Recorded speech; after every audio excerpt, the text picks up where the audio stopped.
Are we live? Oops.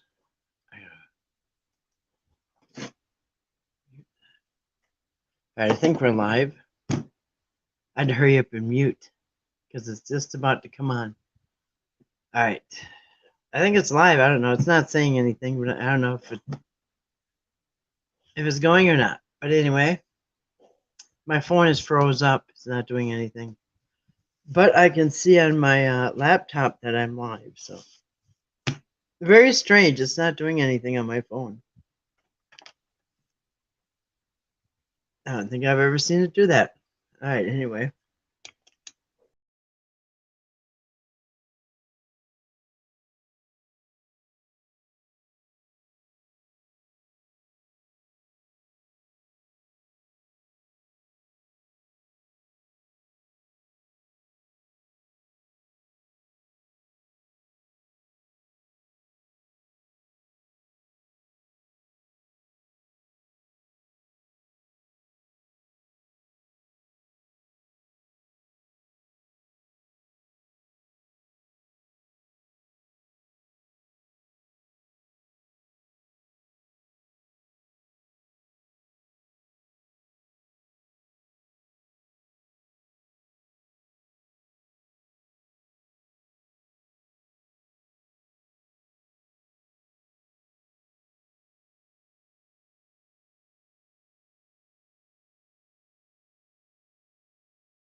Hope all is well with you.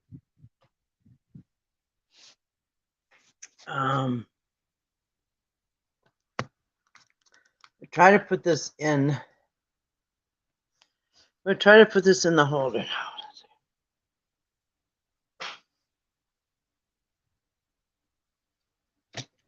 1 second. Had a little bit of trouble here.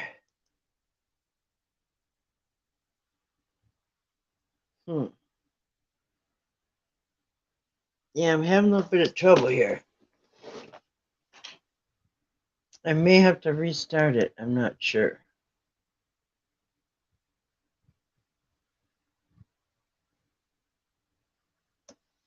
All right. It's on now? Okay, thank you. How are you doing tonight? I hope you had a great day. Hope all is well. It's we're getting up like near the near the 90s today, and now for a few days, which was hot for us. Are you trying to say your life is hacked? Hacked? Your life is hacked? That doesn't sound too good. How can I help you? Are you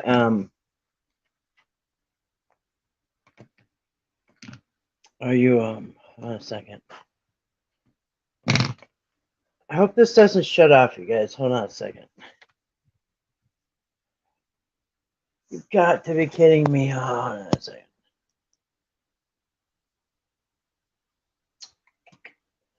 All right, I think we're okay.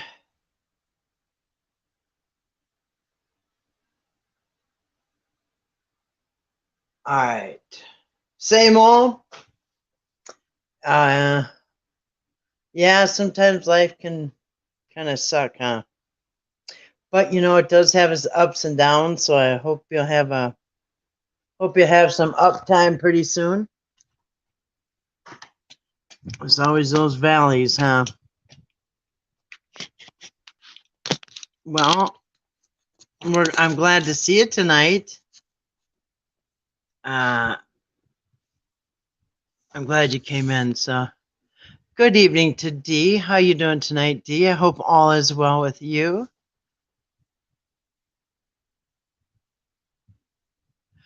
How are you guys doing on the heat? Nothing new? Nothing new? Yeah. Well, I hope things go better soon for you. I know how it is, and you know what's weird? It just seems like always when it rains, it pours. I mean, it seems like things can go good, and then there's like a bunch of things go wrong. And then as it gets ironed out, kind of think, forget about that, and then all of a sudden, a couple more things down the road go. Anyway, it just seems like that for me, anyway. I heard one time, like every person's got, I don't know, a dozen problems. I don't, I don't know if I would say I've had a dozen problems at any time. I'd say at any time everybody might have one or two problems. You know, what I mean, sometimes they're small problems. You know what I mean? Sometimes people get just a dump truck of problems overnight out of nowhere. When it rains, it pours. Crazy. Like the Morton Salt Girl. Um, yeah, so tonight this is kind of cool. We got the ancient flood stories from around the world. I wanted to do this for a while. I thought, this is a great time to do it right after we just got done talking about the flood story in Genesis, the doublet in Genesis that we just went over. With the combined, apparently two combined stories. And that's what we're gonna do tonight. Anyway, hope you all had a good day. Gotta go. Okay, well, I thank you for coming in tonight, JP. Hope things go good for you. Hope you wake up tomorrow and things all of a sudden are better, or at least it start to take a turn for the better. And thanks for coming in. It was nice seeing you. Good to see you. Yeah, so this is interesting. There's different flood stories from around the world. I think that there's proof that there was a flood, but it didn't flood the whole world. And then I'm going to go over a few things I've gone over probably for the last several years about touch on certain things. I want to touch on certain things about this flood and how I don't think they found, was it Ron Wyatt or whatever, they give somebody credit for finding Noah's Ark on Mount Ararat in Turkey. I got a lot of problems with that one. Personally, just logically, like common sense kind of stuff. But anyway, we'll go over that too. But the coolest thing, we're going to hear about other stories from around the world, other ancient, what would they call them, tales, you know what I mean? And from different cultures. A lot of people have a flood story. And yes, the Mesopotamian flood story came long before, thousands of years before, the Hebrew Bible was talking about Noah. So we'll talk about that, show you that there was many stories previous to Noah's flood story. And Noah's flood story seems to have, borrowed their stuff from somewhere previous. So anyway, I'm going to pull this up a little bit closer so I can see it and a little bit better. So how you doing tonight, Dee? Are you having a good weekend? Staying cool? Like I said, we're in the 90s, so it's kind of the 90s are kind of hot for us, but that's all right. Didn't feel like 90 because we had a nice breeze, and that is always good. So that's what we're going to do tonight. We're going to cover the other ancient flood stories that I think they all came before Noah's Ark. I don't know. We'll find out though. So that is the plan. Let me. Well, first of all, I'm going to start out by showing. I think I'm going to move the fan that was blowing right in my face. It feels good and all, but it's kind of hard to talk and concentrate with this thing in a cyclone here.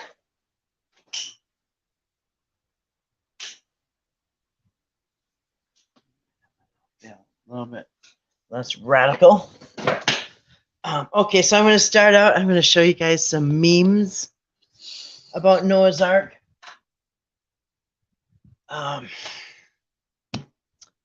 Let's see. So it was funny. So here's we'll start with a few memes because these are kind of funny. Let's see here.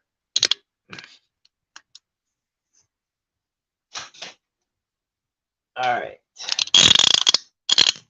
Oh, I gotta get a book here to get this up a little higher so you can see it. All right.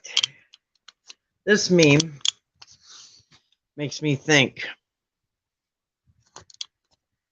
Seriously, did no one else own a boat? That is a good question.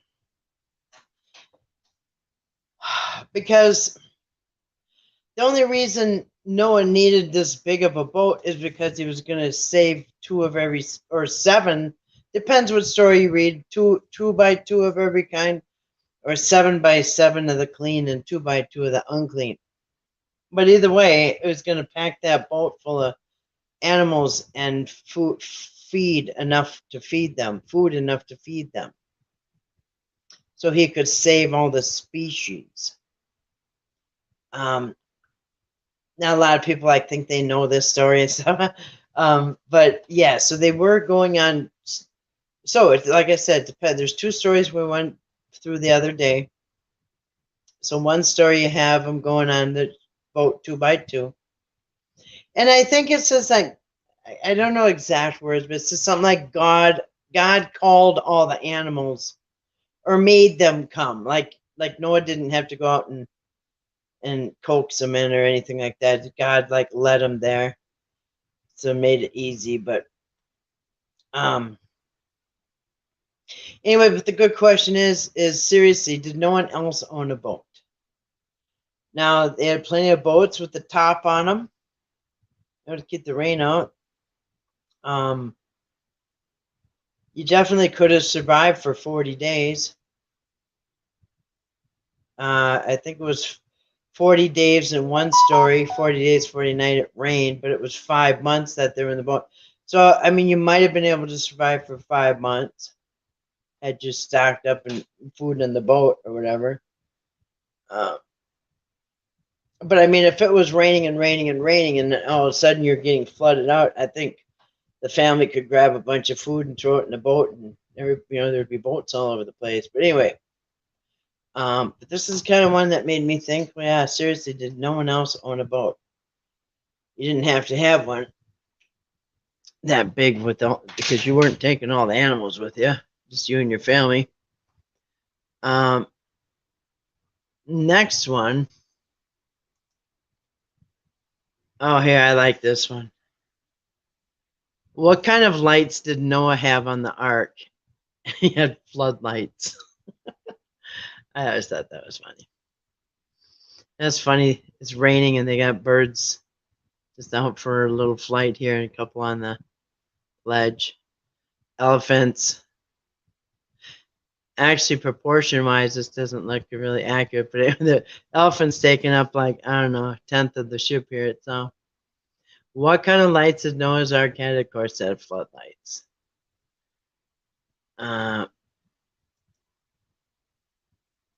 Hey Noah, I don't know what that is, but can you get it out of my driveway? I have to go to work.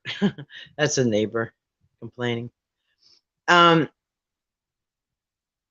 it is funny that they kind of make it look like where it was found in Turkey and Mount Ararat, which I don't believe that anymore. You know, at first glance, I never really checked into it a lot.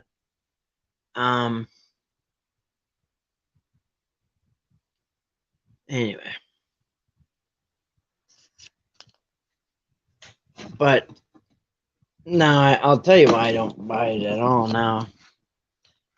All right, it's just my opinion.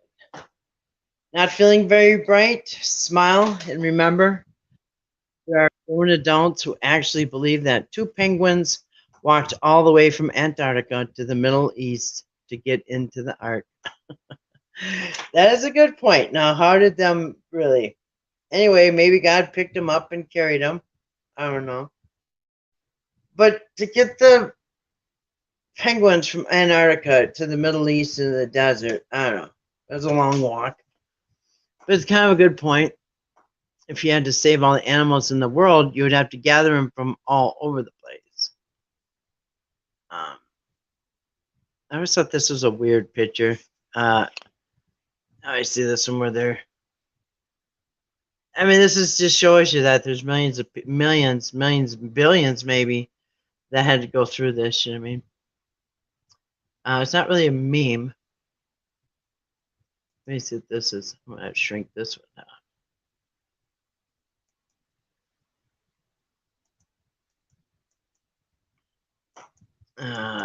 Oh, this is a good point, and this is what one of the things I'm going to cover tonight. I got it a little smaller, so it fits there. All right, it says, you know, the biblical flood never occurred because there were great civilizations thriving during that time. They kept good records and neglected to mention they were all wiped from the face of the earth. So yes, and I've mentioned this too. There are civilizations that kept going without skipping a beat during that time. These people had governments, they had records, they had all kinds of stuff that there's no break in their civilizations during the flood. And the flood, you know, I can't remember what year it was. But anyway, during this time. So the Chinese Neolithic dynasty, the Egyptians, the dynasties 4, 5, and 6, Mesopotamians, the early dynastic period, Sumerians, early dynastic era, and 3A and 3B, Peruvians, Nordic Chico civilization, and more. We find a continuous line of culture, construction, art, and historical records that runs through the time of Noah's flood, the time Noah's flood was supposed to have happened. And that is a fact. So I believe that there was a great flood. And if you look, in fact, I'll show you the map. If you look, this is another meme that was up there. My favorite part of the Bible is when God gives humans free will, then kills them with a flood because they didn't act the way he wanted. It's kind of true. Anyway. And this is the one I got for the thumbnail. Caption Zog, day 39, roasted unicorn is delicious. You know what some people think? Some people think that the unicorn, you know, that horse with the horn coming out his forehead, but people call it a unicorn. They think that that thing existed and it got extinct when, I don't know, Noah forgot to put it on the ark or something, which, okay, let's back up. So if, number one, if that was true, that means God's plan was flawed. He made a mistake somewhere. That, like, somehow he didn't get the 2 unicorns on, because a unicorn would not have been a clean animal. So it would have went on 2 by 2 because it chews the cud, but it does not have a split hoof. So the unicorn, well, if it was like a horse doesn't have a split hoof. So it had a hoof, it was unclean. So there would have been a 2. It would have gone 2 by 2. No matter either version, it would have still gone on 2x2, no matter which version it is.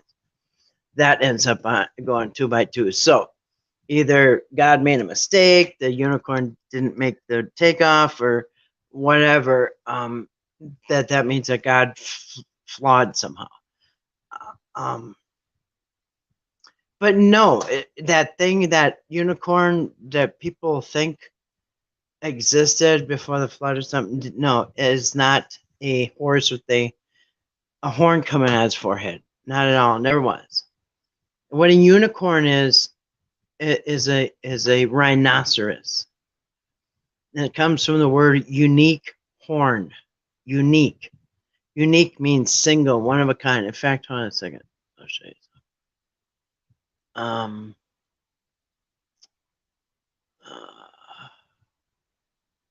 Hold on a second. Hold up. I'll show you. Anyway, so that is a myth. There was no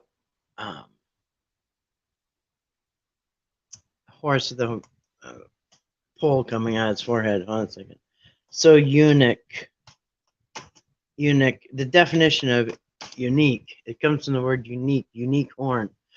And unique means one, single, not like, it can mean, unique can mean like one of a kind or one single. Here, I'll just show you. So this is what a unicorn, unique horn, unique horn, HORN, unique. It's a unicorn, and it means distinctive, individual, special, whatever. So it's like a one of a kind. So you're really very unique person, or it could also mean single individual, like a unique horn, which a rhinoceros was the only animal that has, still to this day.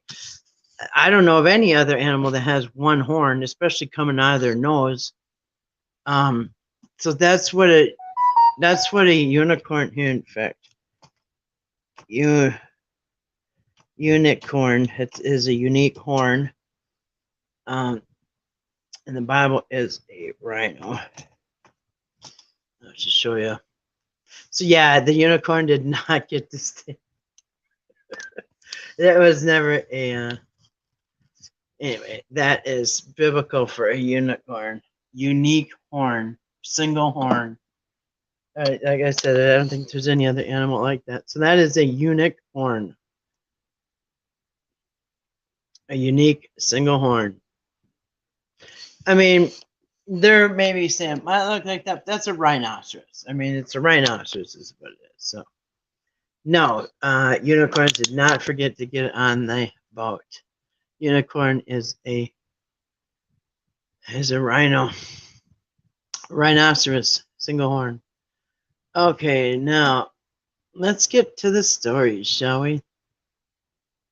And I'm going to show you something else. I'm going to show you a map. Okay, and this is why I also don't believe that I don't believe anymore at all. I never really did. I never really gave it much thought. But I never looked into Ron Wyatt. I never wanted to hear that crap, because he's just worked for the government and whatever. People like his stories, but whatever. So let's look at a world map here. And okay. So see the red dot here? This is Turkey. This is Mount Ararat. This is where they say Noah's Ark was found. You see that? That's Turkey right there. There's Syria right underneath it. Iran. It's the whole Middle East there. So I'm going to zoom in on it. All right, just so you can see it. This is where they say they found Noah's Ark. All right, Mount Ararat in Turkey. All right, there's Tehran. Here's Iraq here. Iraq, Baghdad, Syria. Okay, so here's where they say they found it. Although nobody can go near it, they got armed guards from the military around it. Come on, if it was anything, in fact, let me see a picture of it. Yeah, I'll show you. If it was legit, dude, they would put some ropes up in a booth and pay for people to look at it. But they're saying that this formation is supposed to be Noah's Ark. All right. And this is supposed to be Noah's Ark. Russia expedition to find Noah's Ark. Anyway, that's supposed to be it. Okay. My question is, wait a minute. All right. Here, now I'm going to show you something. That's how fake this is. Like I said, so why is there armed guards around it? Why don't you just put up some, tourist stuff and pay people to look at it? No, they don't want nobody looking at it because it's fake. In fact, I'll show you what I see right here. In fact, here, let me get this picture over here a second. All right, so here's Noah's Ark, supposedly. All right, okay. All right, so this is supposed to be the Ark. Here was my mouse. So this is supposed to be the outline of the Ark, right? Oh, it's got the big ridges and stuff, right? Well, what the heck is this ridge? This one's even bigger. Look at, they're all ridges everywhere. Is that a boat too? Let's get a Google image from up above while we do. There's ridges everywhere. Look at, what's that? Is this, like I said, this one's even bigger. Was that a bigger Noah's Ark? No, this is supposed to be Noah's Ark. Oh, but nobody can go up and look at it. And if you look, it's just a ground formation. I said there anyway. It's so. Oh, here. Yeah, they got it written out for you. Noah's Ark. There's the front of the boat. There's the front, and here's the rear. Rib formations. You know how easy, by the way, you know how easy to scam people?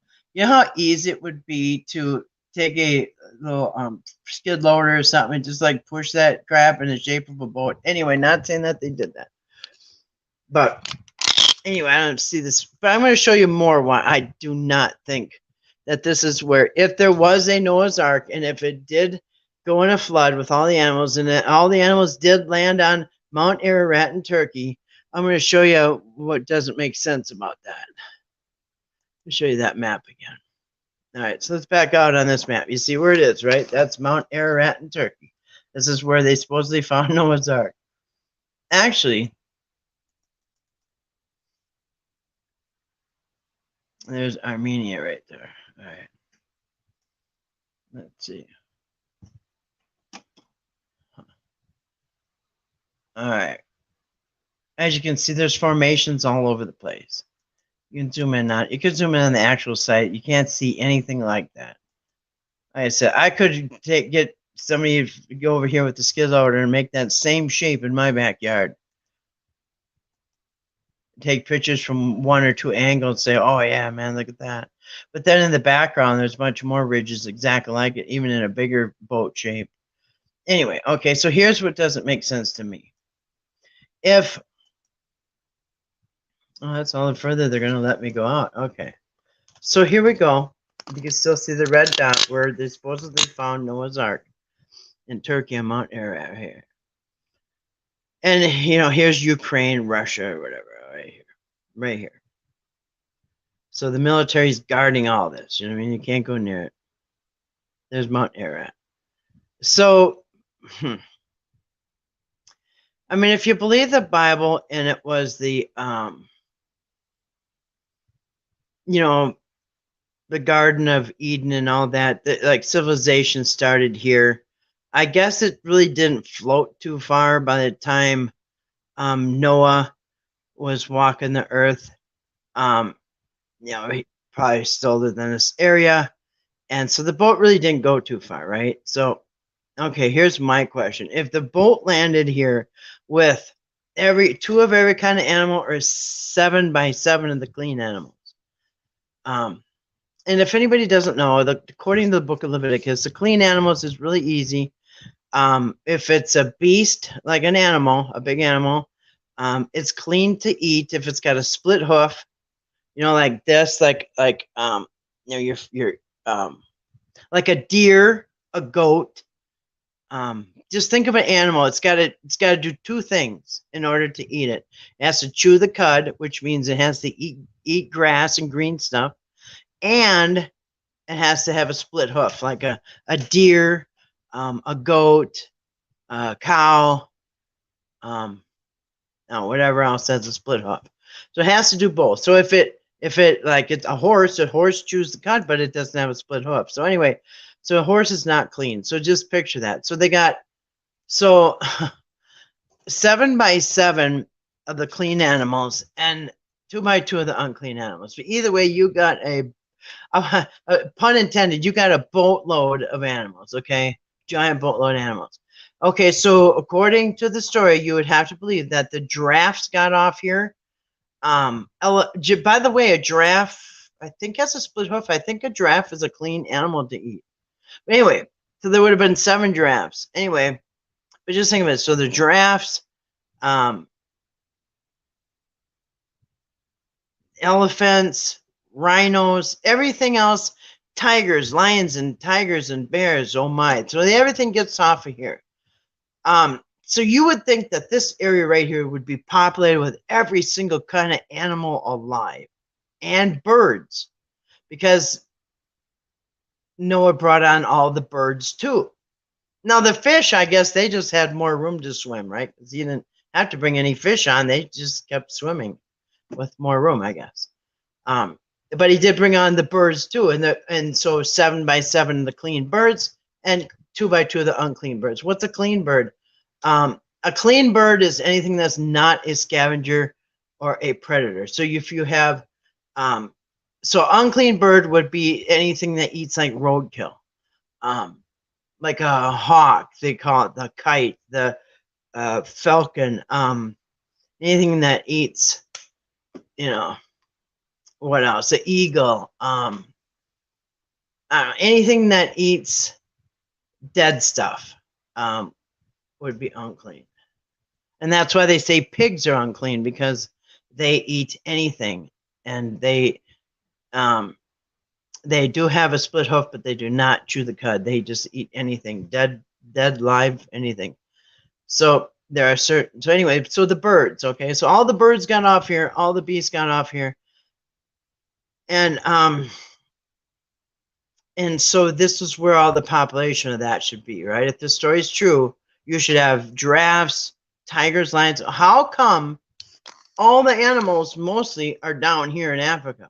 If anything, if this story is true, the boat probably should have landed about here, because then that would explain why all these wild animals are living there. Because just think of this. How did lions and tigers and leopards and elephants and everything there, how did they get from here on foot all the way? Because look at, there's only one way you can get to Africa. There's only one way, and it's through Egypt. Look at, because look at, where else did they go? They would have had to take a boat. So another boat. They're not getting on another boat, I guarantee it. That first boat ride is probably enough. So if you believe that this would land, it would have to go from here, Mount Ararat in Turkey. They would have had to go on foot all the way here. There's only one way to get through, is right here.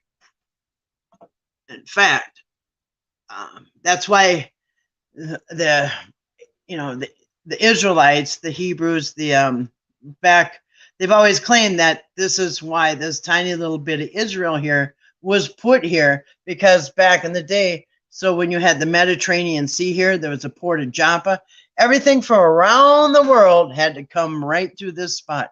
If you came from anywhere in this side, you had to come through there. If you came from this side, you had to, no matter what direction, north, south, east, or west, everybody had to pass through that little tiny Israel there. So, including these elephants and tigers and all these animals had to go on foot, thousands of miles on foot, and end up down here in Africa. How, you know what I mean? Does that seem logical to anybody? Wouldn't the migration all like be around here? No, but all these exotic animals that nobody else in the world sees is all here. And then not to mention, how did they get over here? And how did the penguins get back to penguin land over here? You know what I mean? You got penguins in seals and all these things that should be up in the ice, walruses or whatever they are, and you got them coming off the boat in the desert. Yeah, they need to get back over to here. Anyway, well, God did it. Well, it doesn't say that, does it? Anyway, that's assumptions. Anyway, so let's get on to the different stories. Okay, we'll just move on. So, let's get to the story. If I can find it. Here we go. I'm gonna put up this link. It's kind of a cool one. It's called "A Flood of Myths." A flood of myths and stories. And now this is a back a little bit so you can see it. This is oops.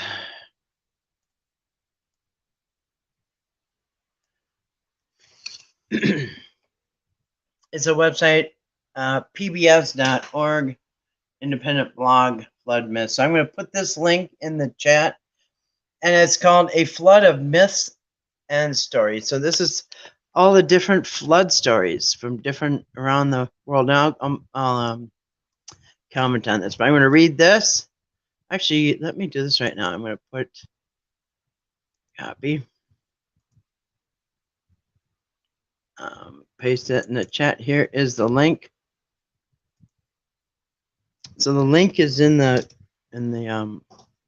chat there. All right. So here we get on this side over here. So, that is funny. That is, I think, is that the Mesopotamian story anyway? But are they in the? Anyway, we'll get on to that. So this is from February 14, 2020 by Independent Lens and Beyond the Film. So let me scroll down here. Oh, have you guys seen the Ark Encounter in Tennessee or in Kentucky? Where is it? Williamstown. Yeah, that's in Kentucky. We believe in dinosaurs is an exploration of the scientific and historical veracity of. Lost my place. Let me pull this up a little further. All right. We believe in dinosaurs. We believe in dinosaurs is an exploration of the scientific and historical veracity of the Bible and the construction of the authentic likeness of Noah's Ark in Williamstown, Kentucky, known as the Ark Encounter. This theme park explores the Judeo-Christian story. This thing does not want to go very easy. The Judeo-Christian story of the wrath of God, the Great Flood, and the repopulation of the earth. While not all flood stories are the same, the description of the destruction of the world by water is a common theme in many religions and cultures. Most flood stories include an angry god or deity and a catastrophic water event that destroys the world but is only survived by a chosen few. But even with that simple plot, the execution can vary greatly. Look at that picture. And that's by the way here. So if you haven't checked out Gilgamesh, check that out. So this is a sculpture Gilgamesh, which we'll cover here in a second. That's Gilgamesh. All right.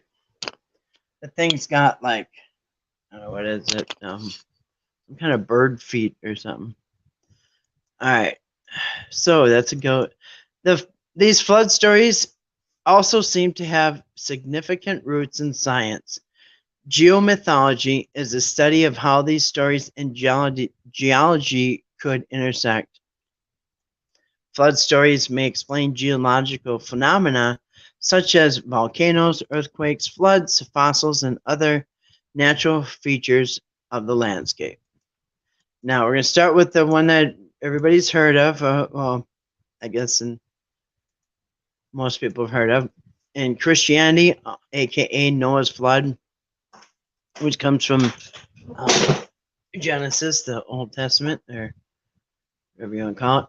In the Judeo-Christian flood story, oops, on my screen there.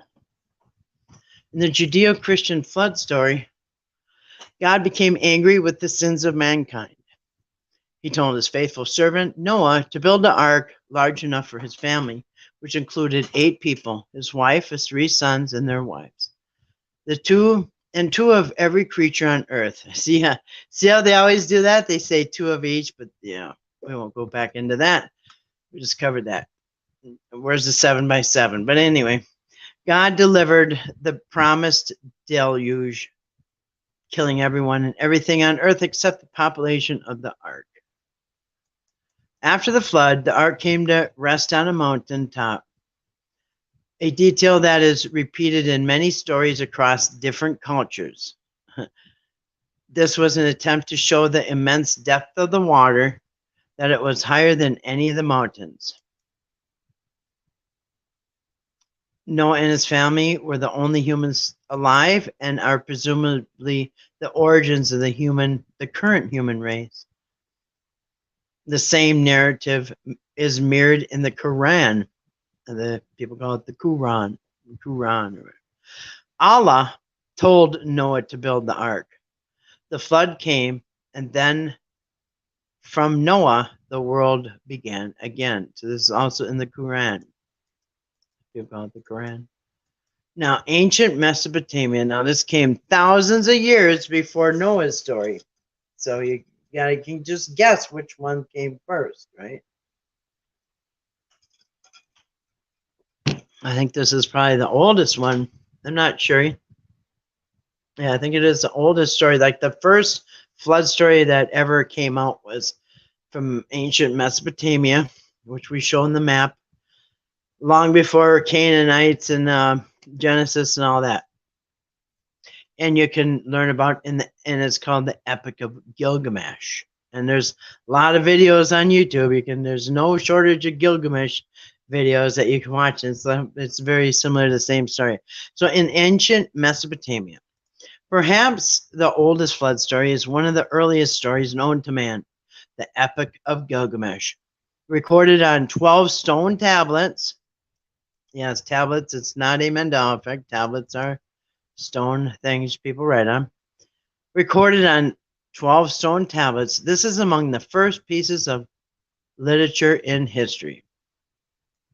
According to the poem, Gilgamesh was a Sumerian king who reigned for 126 years. This might seem a bit hard to swallow, but Methuselah lived to be 969 years old, making Gilgamesh look like a toddler in the grand scheme of things.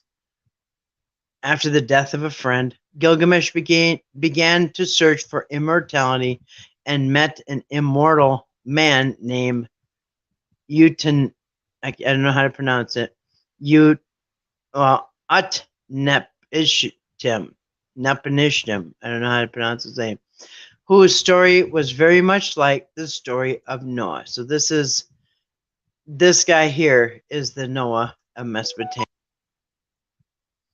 Apparently, I should have a pronunciation thing for his name. Utnapishtim had been granted immortality after building a ship called Preserver of Life and surviving the Great Flood, in quotations. Like Noah's Ark, Utnapism brought all of his relatives and all species of creatures aboard his ark to save mankind. Sounds kind of familiar. Some cultures' flood stories bear only a slight resemblance to the story of Noah's Ark. They maintain themes of the ark and an angry God, but their repopulation stories are widely different. Next, you have the Aztec story. The Aztecs flood story. And by the way, if you do pull this up, I did leave the link in the description box for the site that we're on. If you do pull it up, there you can always read more on, like, say we just talked about Gilgamesh here. So this is kind of just like a summary of Gilgamesh, but then when you get down here in red, you can read more. So you can read from Kilroy to Pepe, a brief story of memes, a science of kindness. It's not always being nice, stuff like that. So I didn't click on those. But anyway, there's always more to click on than just what I'm reading. So Aztec. That's the Aztec flood story. Oops. The Aztec flood story shares similarities with the story of Noah's Ark with some radical plot twists. In this story, Tlachtquan warned the man named Note and his wife Nina of a coming flood. Neta and Nina hollowed out a cypress tree, and Tlachtquan sealed them inside, telling them that they may only eat one ear of maize each, so one piece of ear of corn. Here is where the story is wildly different from the others. And remember, in the ark, God pitched the outside. Once Noah got in the ark, God sealed the door and pitched it, waterproofed it. And this is what happened to this thing here. The Aztec god Tlachtquan sealed them inside. Same thing as the pitch, you know what I mean? So the earth is flooded, but the people weren't killed. Instead, they were turned into fish. After the flood, Nita and Nina disobeyed Tlachtquan and ate fish. So Tlachtquan turned them into dogs. The story ends with the world essentially starting all over again, only this time with a hardy fish population and a couple of dogs. It's the Aztec version. Greek. Oh, I've really, since we've studied the Greeks and the Romans and the Olympians and all that, those gods, I find it very interesting. They're really interesting. Zeus. Now, according to the Greeks, this is a Greek's flood story. Zeus, who we went over, the king of the gods, was displeased with the human population, or the Pelasgians, which is a catch-all term for the indigenous people of the Aegean region. So Zeus, the king of the gods, is mad at the poor people in the Aegean region. That's what it just said. This Zeus, the king of the gods, is mad at the poor people in the Aegean region. Zeus told Deucalion, the son of Prometheus, to construct an ark for himself and his wife, Pyrrha, who also happened to be Deucalion's cousin. After 9 days of flooding, the world was destroyed, and the ark was rested on the top of Mount Parnassus. When the waters receded, Deucalion and his cousin/wife offered a sacrifice to Zeus to learn how to repopulate the earth. Zeus told them to throw stones over their shoulders. The stones thrown by Deucalion became men, and those thrown behind him by Pyrrha became women, which was relatively tidy and magical way to explain the repopulation of the earth while skirting the whole incest issue. I was just going to say that too. At least the brothers and sisters didn't have to get married and have kids together in that story, right? Just throw rocks over your shoulders. The boy, boy throws the rocks, turns into boys, and girl throws the rocks. There you go. There you go. Then they didn't have to, All right. There's Deucalion and Pyrrha. Painting artist Rupert Bunny in the early 20th century. All right. Oops. This thing doesn't want to scroll very nicely. All right. Asian flood stories retain some of the primary themes, but are far more intricate. It's interesting to note that the Asian flood stories, humans are not just ark builders and survivors. They have far more agency and control than in other cultures. All right, the Hindu. Yeah, they got a flood story too. The Hindu deluge tale is unique from other religions. In Hindu teachings, Manu, or the fish man, was not visited by God, but rather by a fish. The story, the fish is the deity Lord Vishnu. This fish god told Manu that the world would be destroyed in a great flood. Manu built a boat and tied it to the horn of the great fish. The fish guided Manu's boat through the floods, and not surprisingly, to the top of a mountain. Yep, the llama had the mountain in it. When the flood waters receded, Manu formed a ritual sacrifice and poured butter and sour milk into the sea. After a year, a woman rose from the water and announced herself as, quote, the daughter of Manu, unquote. So it is Manu and his daughter that repopulate the earth. I'm not worried about the incest thing there, are they? Anyway, next Buddhist story of the flood. Buddhists have an elaborate flood story called Samudra Vanija Jataka. In an Indian village, there lived 1,000 families of dishonest carpenters. These carpenters would tell people that they could build anything from houses to chairs and would take the money and never deliver any goods or do any work. In America, they're called contractors. Not all contractors are bad. Just kidding. Because of this, they were, not surprisingly, despised in the village and quickly needed to find a new place to live. They built a ship and sailed until they found a beautiful island. The island was populated by a man who had been shipwrecked. The man told them that the food was plentiful, life on the island was comfortable, and the carpenters are welcome to stay. The only catch was that the island was haunted by spirits. The spirits' only rule was that every time a human needed to defecate or urinate, they need to dig a hole. Oh, no way. This is the same thing God told the Israelites. Remember? This is the same thing God told the Israelites, that they had to bury their poop. In fact, he told them they had to bring a trowel with them. That was like the number one rule. Bring a trowel because he's not walking through your camp and stepping on poop. Remember, God said that in the Old Testament with the Israelites when they were wandering in the desert. God said the same exact thing. You better bring a trowel. Everybody needs to own a trowel.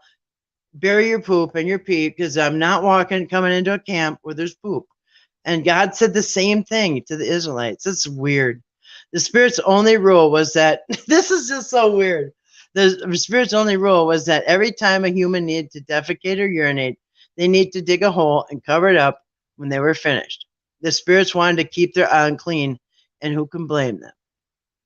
That's interesting. Remember, God said, I'm not going into any camp that doesn't bury their poop. Remember?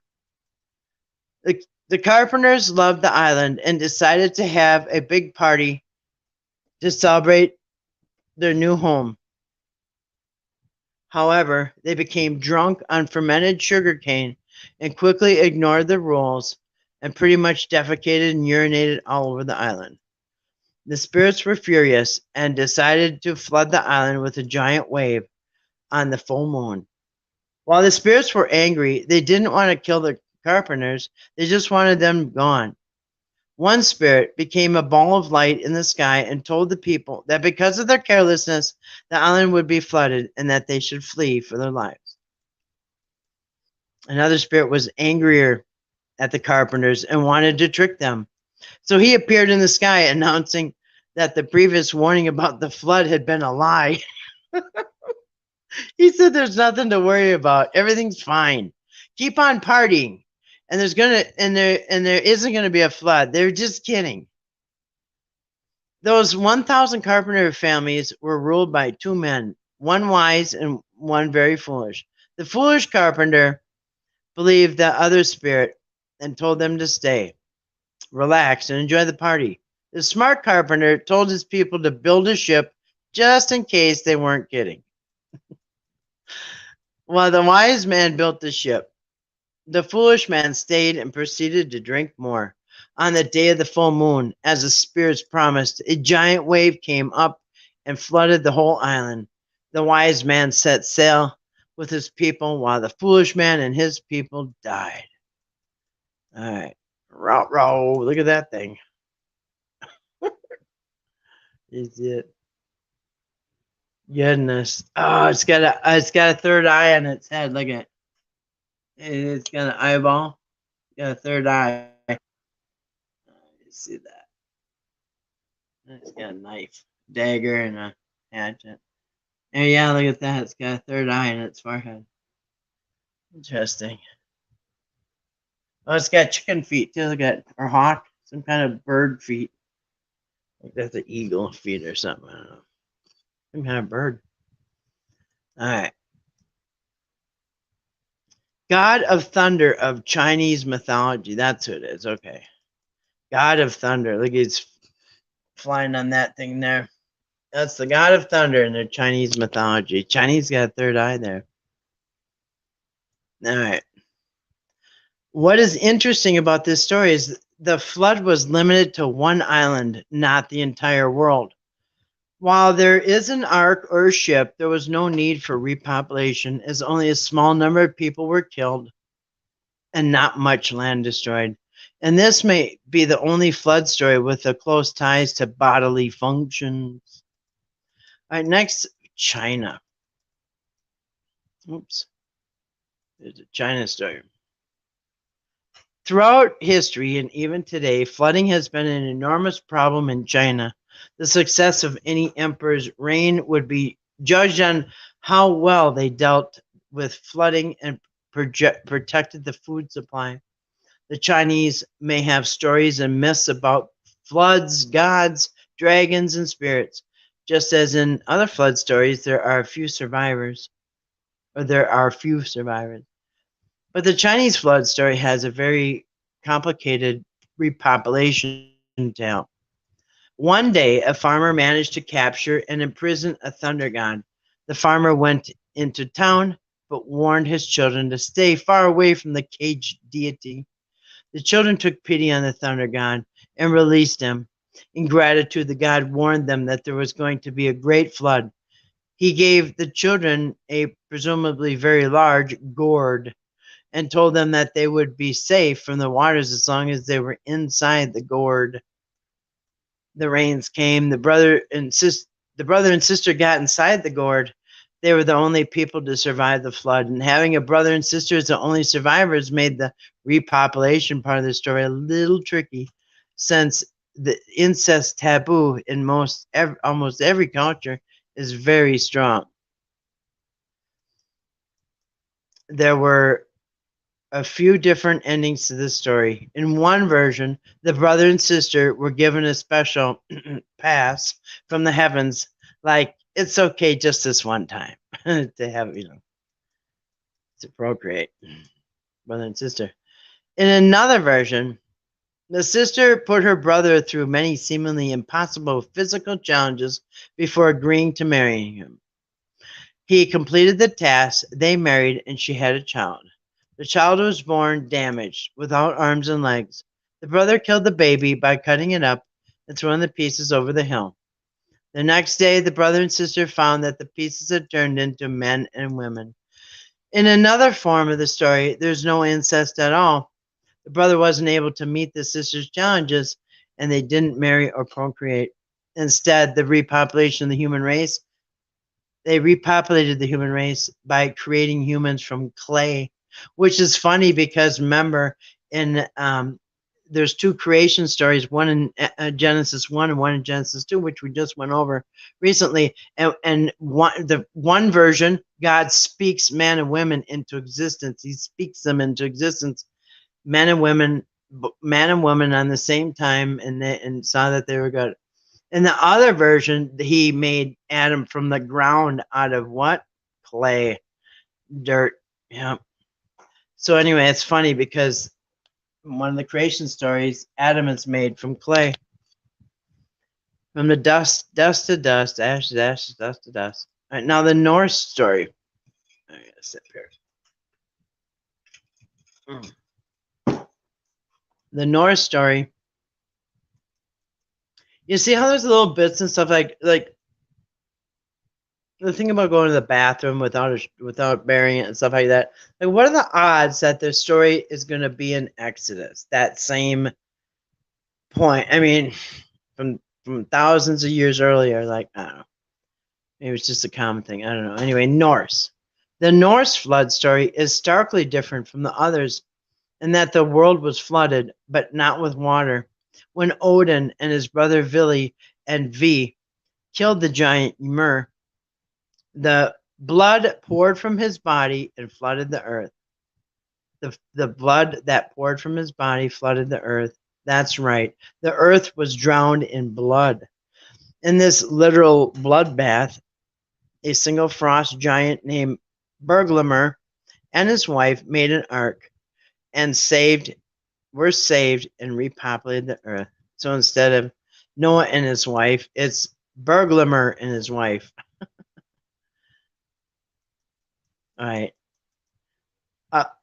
Aborigines. The Aboriginal. So this would be Aborigines.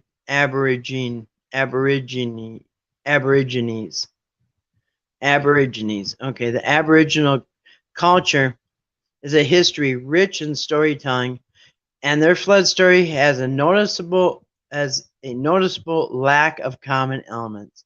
No angry deity and no ark.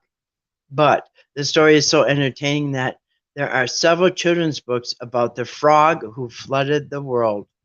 A frog named Tiddalik was very thirsty and drank up all the water in the land, which caused an incredible drought. Creeks were dry, plants withered, and watering holes dried up. After many animals had died, all the remaining animals got together in a great council to devise a plan. They decided that the only way to get the water from the frog was to make him laugh. All the animals took turns, the kangaroos, emus, bears, and possums, with no luck. Finally, an eel wiggled and shivered and folded himself into funny shapes until it couldn't hold back any longer. The frog started to a low laugh that sounded like a distant thunder, and when he opened his mouth, water came pouring out, flooding the land. The flood gradually subsided, and the land was verdant and peaceful again. Here's Tiddalik. You can watch him on YouTube. He's got his own channel. All right, next, the Ojibwe Chippewa tribe. This is kind of cool, the Native American flood story. Here is Nanabozo in the flood. All right, Native American tribes have long told stories to preserve their language and to teach values and moral lessons, such as the story of Winnaboozoo or Nanabozo and the Great Flood. This story explores the time which is not commonly explored, the period between the flood and the receding water. The story goes that the Great Spirit was unhappy with man and created a great flood. The only survivor was a man named Winnabozo, who had made a raft of logs and sticks for himself and other animals that were alive. They floated around for over a month, but the waters had not gone down. Winnaboozoo decided that he was going to have to rebuild the earth, and he needed mud from the old world buried deep underwater. First, a loon tried, but the water was too deep. A beaver was also unsuccessful.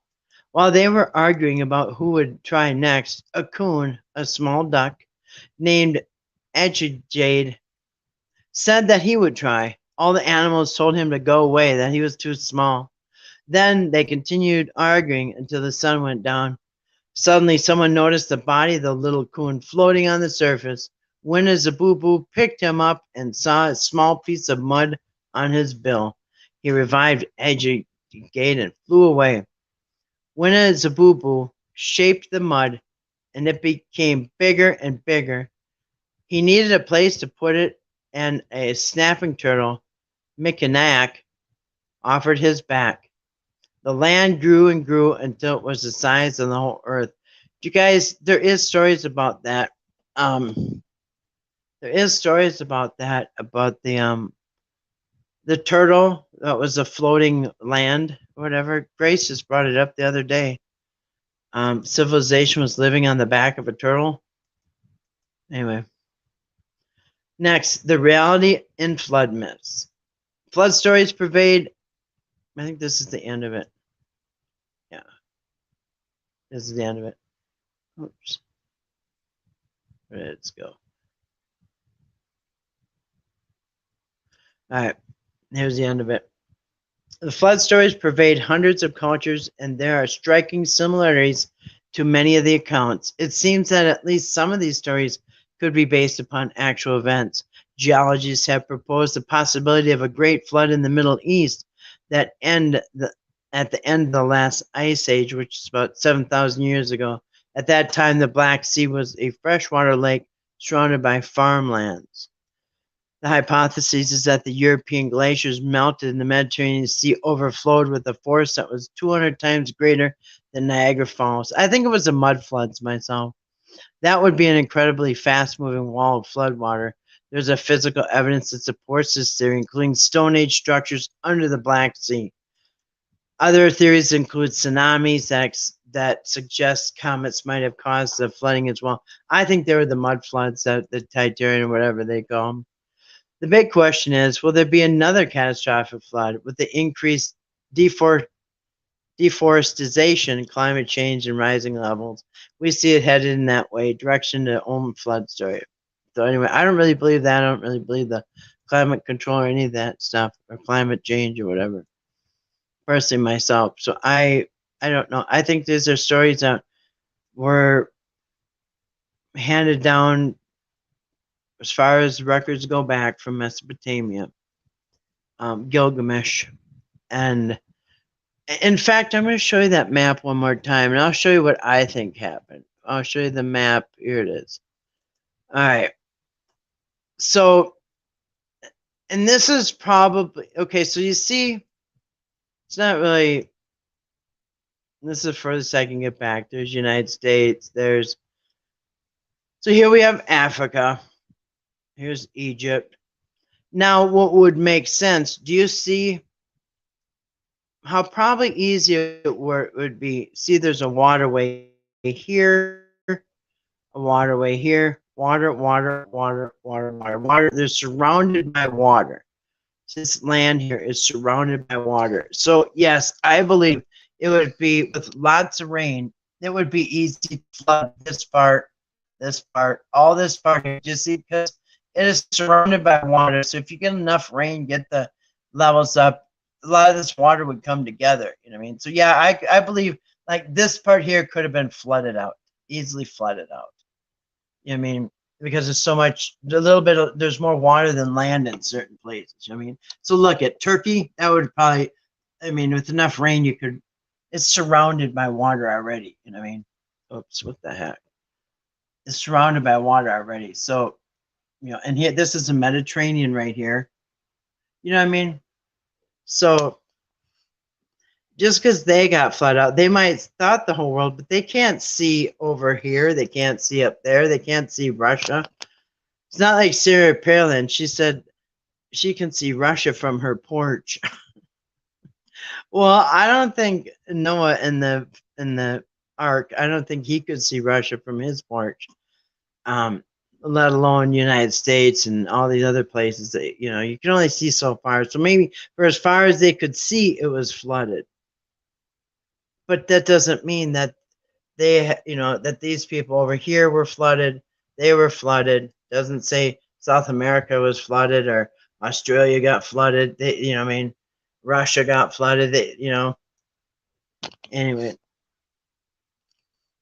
And yeah.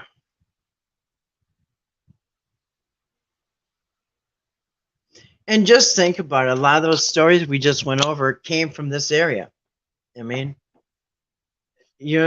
all the old ancient flood stories we just read pretty much came from this area. So yeah, I could see how maybe part of this world could have been flooded, especially when you're already surrounded by all that water. Anyway, I think that's all I got. I'll wrap it up and over here. Yeah, so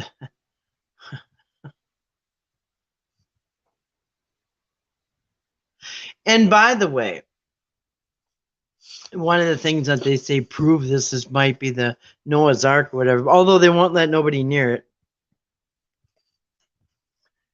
is because they said that the measurements are about the same. Because remember, in when God was telling Noah how to build the ark, he was reading out blueprints, this high, that long, and then this on top of that, and then this over here, and this wide, and then the front do this, and the back. So they're saying the measurements match up in Genesis. Well, number one, how do we know that if nobody's allowed to come near here? And just and something else I want to say. Look at the size of the trees, to the size of those berms there. It doesn't look as big as you would think. But who is to say that they didn't add these measurements? Say they went and measured this, and it's 180 cubits long by 740 cubits high, and this and that. Say they had those measurements that they measured. Who's to say they didn't measure this first and then go add those numbers into Genesis? You know what I mean? Who is to say what came first? Did the Bible have those numbers written down? Thousands of years ago, or did they measure this and then put it in the next translation that came up? You know what I mean? So I don't know which came first. Anyway, it doesn't prove. I don't think that thing is Noah's Ark. Anyway, all right. So that's it. I'm gonna wrap this up and say good night. Anyway, those are the flood stories. I hope we all have a great rest of your Saturday or whatever when you're listening. If you're listening on the replay, thanks for listening on the replay. And hope you're having a good day wherever you are too. And JP, I hope you things turn around for you. I hope things go good. D, thanks for coming in. Anybody else who came in, thanks for coming in. If you again, if you're listening on the replay, thanks for listening on the replay. And the 3 people gave me a thumbs up. Thank you for giving me a thumbs up. Appreciate that. All right, you guys. Well, sign off. Get out of here. Good night. Thanks for coming in. And anyway, enjoy the rest of your day wherever you are and wherever you're at. And yeah, I hope to see you tomorrow night. Anyway, good night, everybody. And